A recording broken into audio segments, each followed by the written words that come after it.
Vamos a seguir retomando la enseñanza en este domingo a través de la palabra de Dios.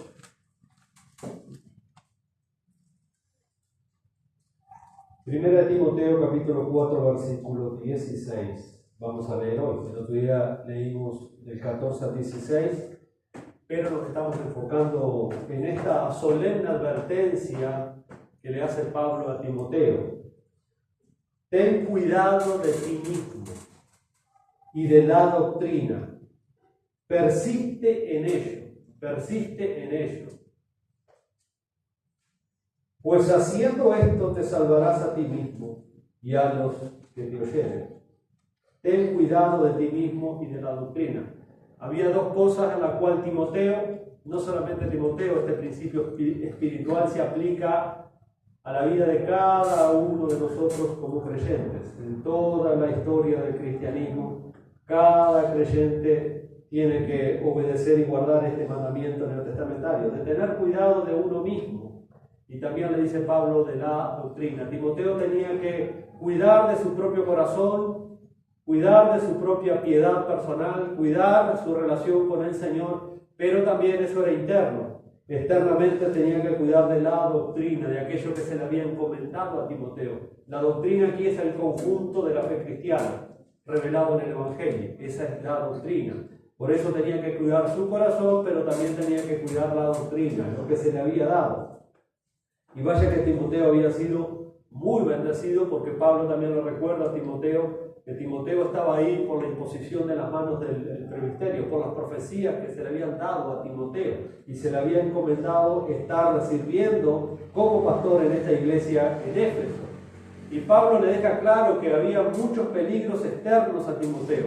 Había falsos maestros, andaban falsas doctrinas, circulando, tentaciones de afuera. Éfeso era una ciudad muy pagana, estaban esos peligros externos, pero hay un peligro que es más peligroso, que es el interno.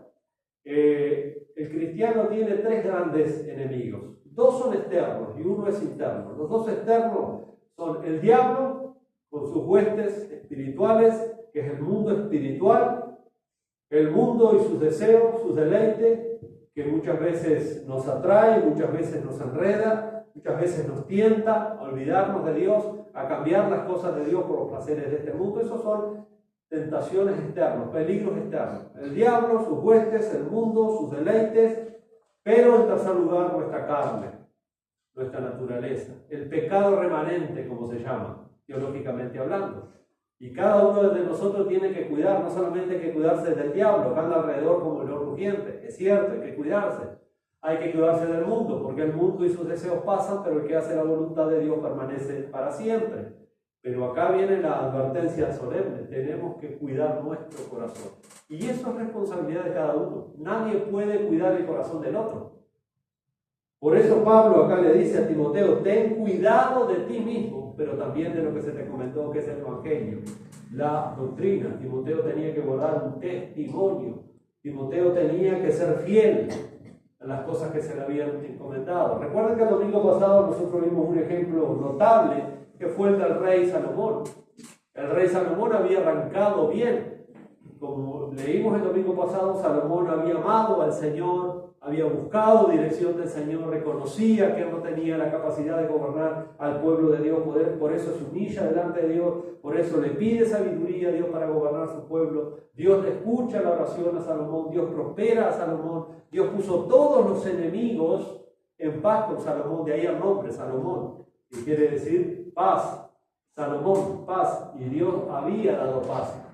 No hubo invasiones mientras Salomón reinó en Jerusalén. Y Dios lo había prosperado, Dios lo bendijo de una manera impresionante, las bendiciones que recibió de Dios. Pero dice que fue pasando el tiempo y el corazón de Salomón empezó a amar otras cosas más que a Dios. Y cualquier cosa que amemos más que a Dios automáticamente se convierte en un ídolo.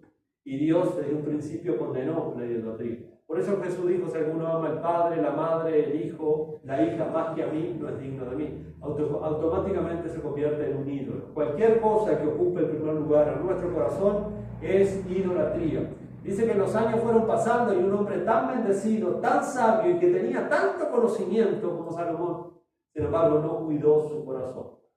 No tuvo cuidado de él mismo. Y Salomón se descuidó.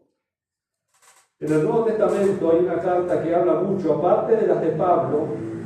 El escritor que escribió la carta a los hebreos, que no se sabe quién fue, que pudo haber sido el apóstol Pablo, pero no se sabe, es una carta que advierte muchísimo en cuanto a esto. En el capítulo 2, versículo 1 de la carta a los hebreos, el escritor comienza diciendo así: por tanto, es necesario. Acá hay una necesidad en el pueblo. Muchas veces venimos con necesidades, ¿verdad? Y Dios atiende todas nuestras necesidades, pero hay que precisar qué necesidad tenemos. Yo no veo que hace mucho tiempo se pida por esta necesidad, y es una necesidad urgente. Por eso es necesario que con más diligencia persiste en esto, Timoteo, le dice Pablo. Persiste, sé diligente en esto. Y acá dice que con más diligencia, ¿qué hay que hacer? Hay que atender a las cosas que ya sabemos, que ya oímos, que ya aprendimos. Año tras año, día tras día, en eso tenemos que perseverar, en lo que ya sabemos, en la doctrina, en el evangelio bíblico. Ten cuidado de ti mismo, Timoteo, y de la doctrina, del evangelio. Acá lo mismo. Le dice, por lo tanto es necesario que con más diligencia atendamos a las cosas que hemos oído, que ya sabemos. Y luego dice, no sea que nos deslicemos. No sea que nos deslicemos.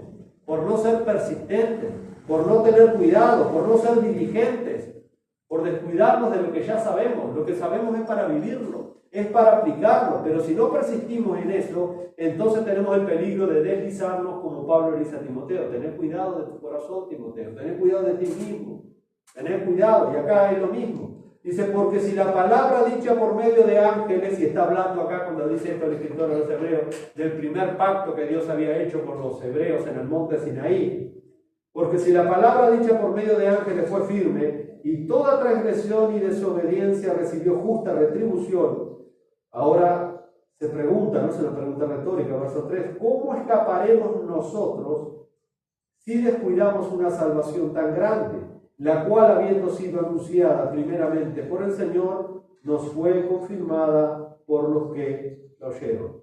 Entonces hay una seria advertencia, porque muchos en el contexto estaban abandonando el Evangelio y estaban volviendo otra vez al judaísmo, al sacrificio de los animales en el templo de Jerusalén. Muchos no estaban creyendo en la promesa que Dios había hecho. Pero acá hay una seria advertencia también. Por tanto, es necesario que con más diligencia atendamos a lo que ya hemos oído. Hermano, cualquier creyente o cualquier cristiano que no abandone un pecado dominante, una conducta impropia, una costumbre pecaminosa, eventualmente sabe lo que va a pasar. Se va a empezar a inventar su propia doctrina para justificar su conducta.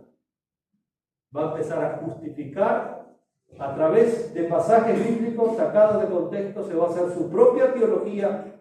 Por ejemplo, una muy común, sacando versículos de la Biblia: Dios es amor. ¿Usted qué me va a juzgar a mí? El que me juzga es Dios. Dios es amor. Y esas cosas. Dios no va a mandar a nadie al infierno porque Dios... Entonces el pecador no está dispuesto a cambiar su mala conducta, su forma pecaminosa, entonces empieza a distorsionar lo que sabe intelectualmente para cubrir su mala conducta, para seguir viviendo su patrón de vida. Y Salomón, como yo le decía, fue un ejemplo tremendo de esto.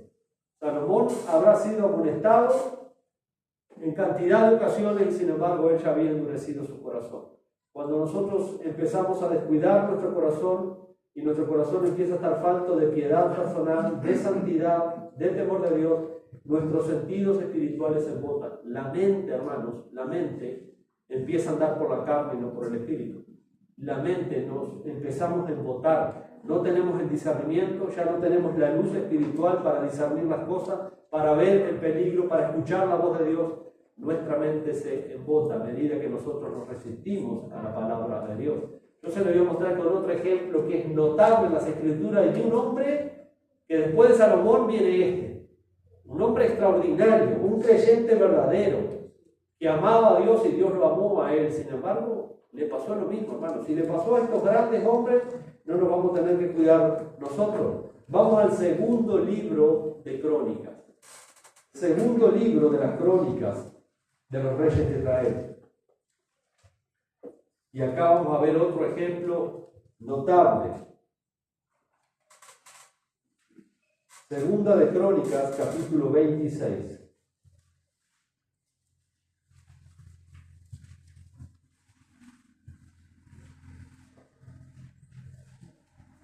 Acá tenemos la historia de uno de los grandes reyes de Israel, Usías. Dice en el versículo 3 del capítulo 26. De 16 años era Usías cuando comenzó a reinar, y 52 años reinó en Jerusalén. 52 años. Uno de los reyes más longevos en Jerusalén. El más longevo, ¿sabe cuál fue? Que reinó 55 años. ¿Quién fue? El más bandido y perverso Manasés. de toda la historia de los reyes. Dice que él arrancó siendo un adolescente de 16 años y reinó 52 años en Jerusalén. Dice que el nombre de su madre fue Jecolías de Jerusalén. Verso 4. E hizo lo recto ante los ojos de Jehová, conforme a todas las cosas que había hecho Amasías, su padre. Amasías había sido el padre del rey Usías y había sido un hombre temeroso de Dios.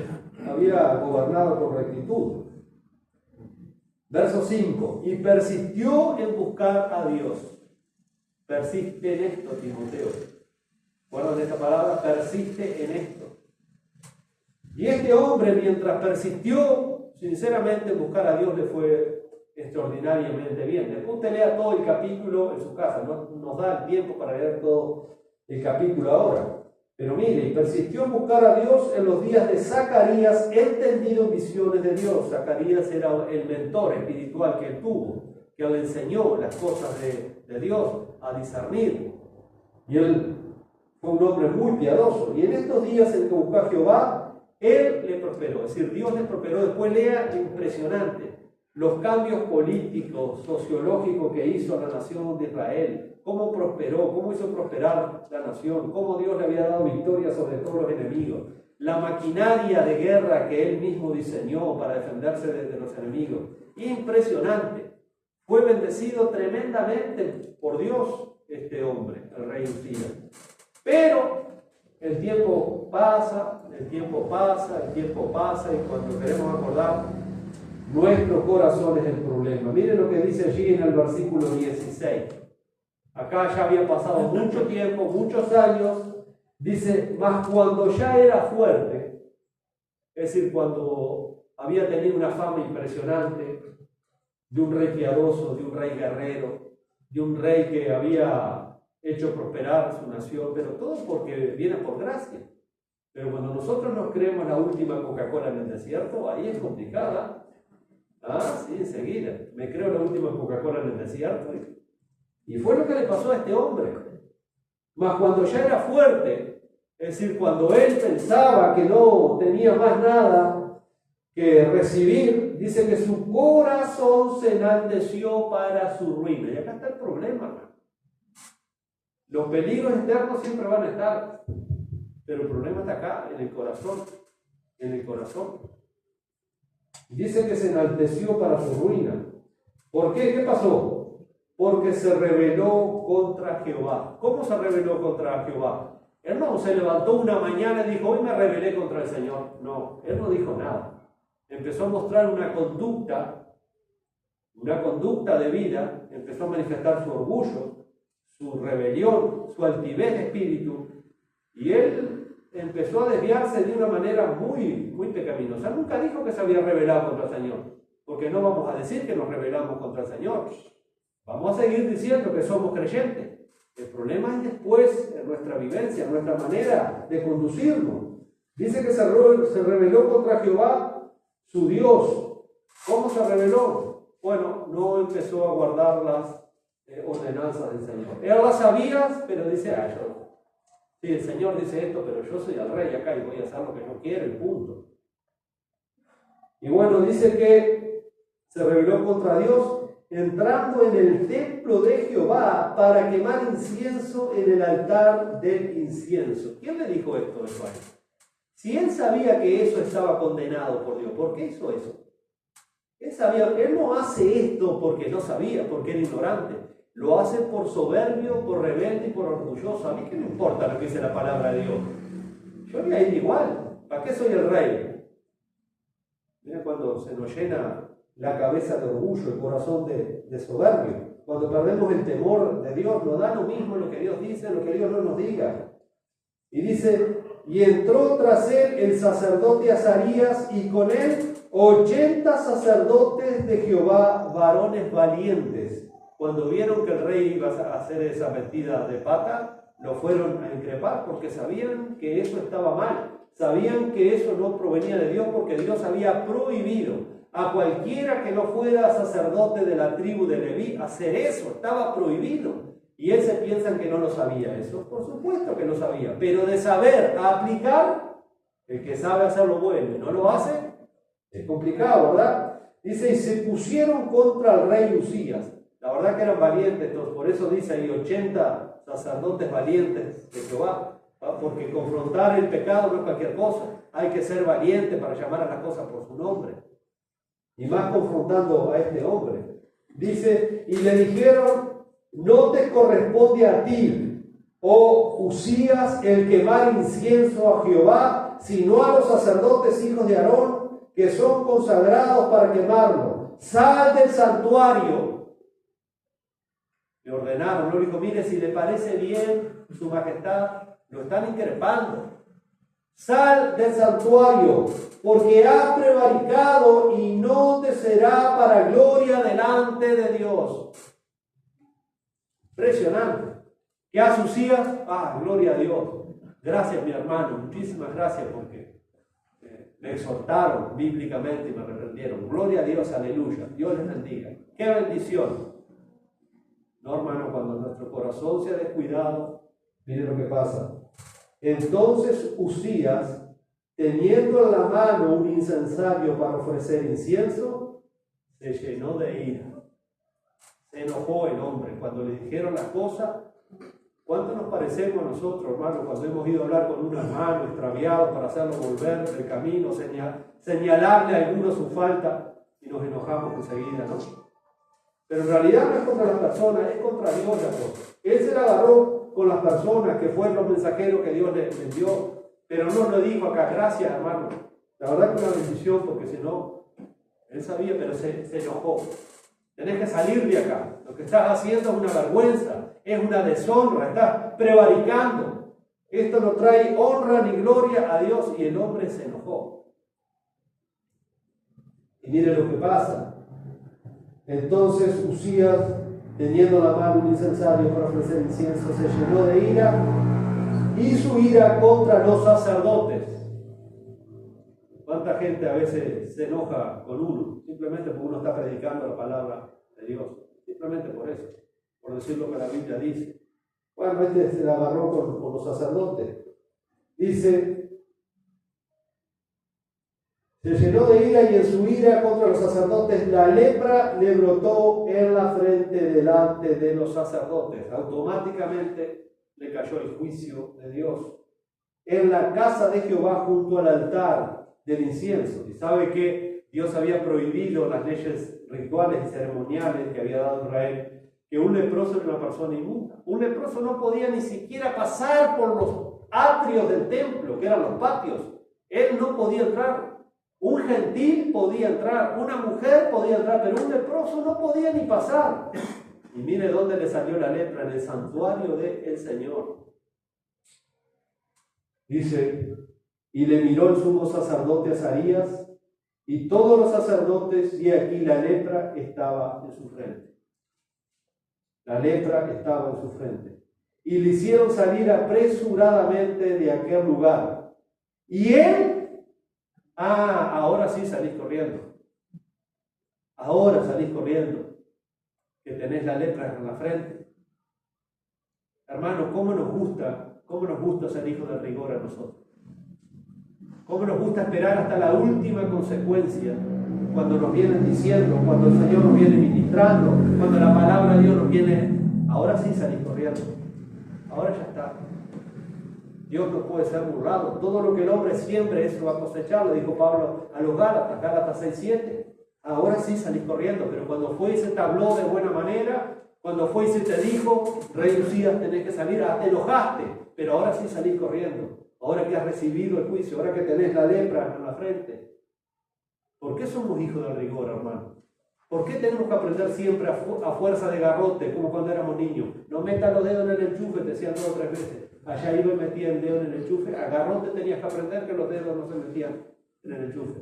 No vayas a tocar la mezcla que está recién puesta. Esperaba que no había nada, ya íbamos a pisotear la mezcla. ¿Cómo aprendíamos? A fuerza de garrote y a chirlo. Así, porque somos hijos del rigor. Y muchas veces en lo espiritual somos así. Y es triste la historia de este hombre que arrancó tan bien, que recibió tanta bendición de Dios. Y dice allí, y él también se dio prisa a salir porque Jehová lo había herido. El juicio de Dios, hermano. El juicio de Dios va a llegar. Es cierto, sí, que en la vida del cristiano pasamos muchas luchas y muchas pruebas, pero yo he dicho en más de una ocasión que nosotros tenemos que aprender a discernir. Una cosa son luchas y pruebas que vienen por nuestra fe y otra cosa son malas cosechas de nuestras malas siembras. No todo es lucha y prueba. No todo es lucha y prueba. A veces son malas cosechas de nuestras malas siembras. Por eso muchas veces vivimos así, hermano. Y nosotros tenemos que discernir cuándo estoy pasando una lucha, una prueba, o cuándo el Señor me está moviendo la vara, cuándo el Señor me está disciplinando. Porque acá claramente dice, porque Jehová lo había herido. Jehová lo había herido. Verso 21, así el rey Usías fue leproso hasta el día de su muerte. Miren qué triste, qué tristeza, hermanos. ¿Cuántos creyentes, aún creyentes verdaderos, viven miserablemente espiritualmente y son salvos como por fuego? Porque la salvación es por gracia. Gracias a Dios, que es un regalo. Y van a ser salvos como por fuego, pero terminan viviendo miserablemente, sin servir al Señor, sin gozo, sin santidad, sin propósito de vida. Viven miserablemente y así mueren, sin dejar un legado espiritual ni siquiera a los de su casa, en su familia. ¡Qué tristeza, hermano! Así el rey Usías fue leproso hasta el día de su muerte y habitó leproso en una casa apartada, por la cual fue excluido de la casa de Jehová. Nunca más en la vida este hombre pudo entrar a la casa de Dios. Quedó excluido para siempre porque a un leproso se le prohibía tener contacto con la gente sana y mucho menos ir a la casa del Señor. Por eso les decía que cuando comenzamos a descuidar nuestro corazón, cuando nos empezamos a estar atentos a nuestra vida espiritual, a nuestra piedad personal, tenemos que tener cuidado, hermanos. Hay que tener cuidado con eso. Así es como este rey también, como Salomón, tan sabio, tan inteligente, con tantas bendiciones, que fueron humildes en sus comienzos, pero luego el tiempo fue pasando y no tuvieron cuidado de ellos mismos. No tuvieron cuidado de lo que sabían muy claramente, lo que Dios pedía de ellos. Así que la fe no solamente es confiar que Dios nos bendice, que Dios nos protege, que Dios nos sane, esa es la fe que todo el mundo conoce. La fe también significa creer que Dios juzga fielmente toda rebelión, toda desobediencia que se comete abiertamente en contra de su voluntad, hermano. Dios de una forma o de otra forma la va a juzgar en nuestra vida. Recuerden que juzgó a Ananías y a Zafira en Hechos capítulo 5 automáticamente. Murieron, eran creyentes, mintieron al Espíritu Santo, murieron, recibieron un juicio. Después Pablo dice en 1 Corintios 11 que por no celebrar la Santa Cena del Señor dignamente, sino de una manera indigna, muchos estaban enfermos, muchos ya habían muerto, habían sido juzgados antes de tiempo. No nos gusta hablar de estas cosas, pero Dios no da por inocentes al culpable. Dios de una manera u otra nos va a juzgar. Si no nos arrepentimos y empezamos a endurecer nuestro corazón, por eso cuando el Espíritu Santo nos convence en nuestro corazón, en nuestra conciencia, tenemos que venir al Señor y arreglar las cuentas delante de Él. Es lo mejor que podemos hacer. El escritor a los hebreos, otra vez volviendo a esta carta, es una carta donde advierte mucho a los creyentes. Ahí en el capítulo 3, hermanos, en el capítulo 3, versículo 12, vamos a leer hasta el 19 quizás, dice allí: mirad, hermanos, otra vez, tengan cuidado, hermanos, mirad es una advertencia.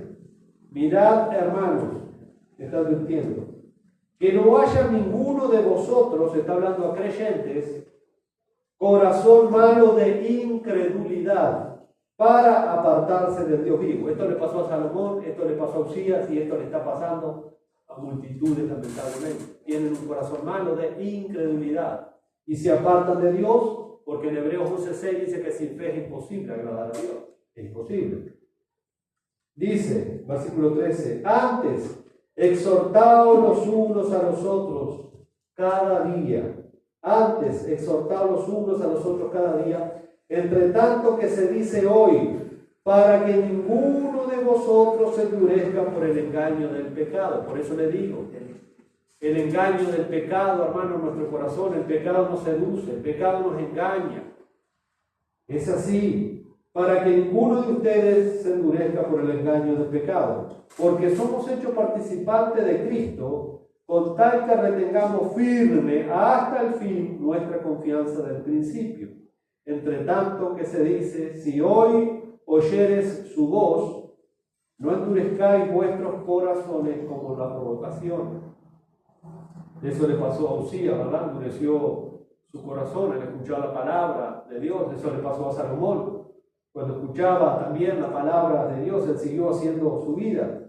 Dice, ¿quiénes fueron los que habiendo oído le provocaron? ¿No fueron todos los que salieron de Egipto por mano de Moisés? Está dando de ejemplo a aquella generación que no creyó al Señor y pereció en el desierto, no entraron a la tierra prometida. Dice, ¿no fueron todos los que salieron de Egipto por mano de Moisés? ¿Y con quién estuvo él, o sea el Señor, disgustado 40 años? ¿No fue por los que pecaron, cuyos cuerpos cayeron en el desierto? ¿Y a quiénes juró que no entrarían en su reposo, sino a aquellos que desobedecieron? Porque la fe es obediencia, hermano. Yo lo digo todos los domingos. La fe es obediencia. Y obediencia con el corazón correcto, con la motivación correcta. Eso es obediencia. Dice, y vemos que no pudieron entrar a causa de incredulidad. Por eso dice, cuidado, hermano, que ninguno de ustedes haya alguno que tenga corazón malo de incredulidad. Nuestro corazón es incrédulo por naturaleza. Por eso la fe es el fruto del Espíritu Santo. La fe tiene que crecer en nuestra vida, la fe tiene que manifestarse en nuestra vida. La fe para creer en Dios, para agradar a Dios. Bueno, con Salomón pasó igual al final de su vida. Salomón fue juzgado por esa falta de fe, que no era otra cosa que su falta de obediencia a la palabra de Dios. Porque él sabía claramente, él había dicho, te casaste con la hija de Faraón, después con las mujeres de Moab, las mujeres amonitas, de los amorreos, y yo te había dicho que con esas mujeres ningún israelita podía juntarse. Él lo sabía, pero al final no creyó al Señor. Y entonces, dice allí en 1 Reyes 11:11, entonces Jehová dijo a Salomón, por cuanto has obrado así. ¿Qué es obrar así en el contexto? En contra de la palabra de Dios, en contra de lo que él sabía. Por cuanto has obrado así, y no has guardado mi pacto, no has obedecido mi pacto, y los estatutos que yo te mandé, te quitaré del reino y lo entregaré a tu ciudad.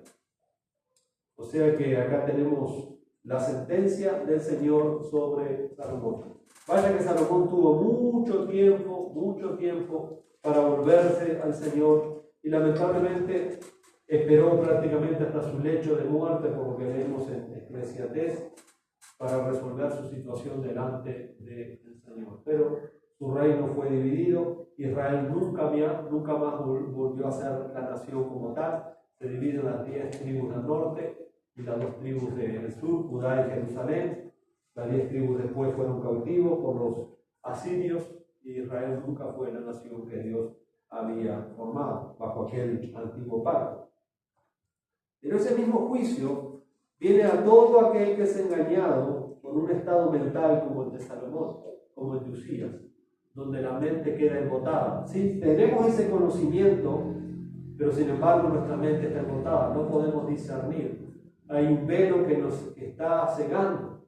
Por más que nos quieran corregir, por más que nos digan y nos señalen, la dureza de nuestro corazón ha embotado nuestro entendimiento. Y eso la Biblia lo llama necedad.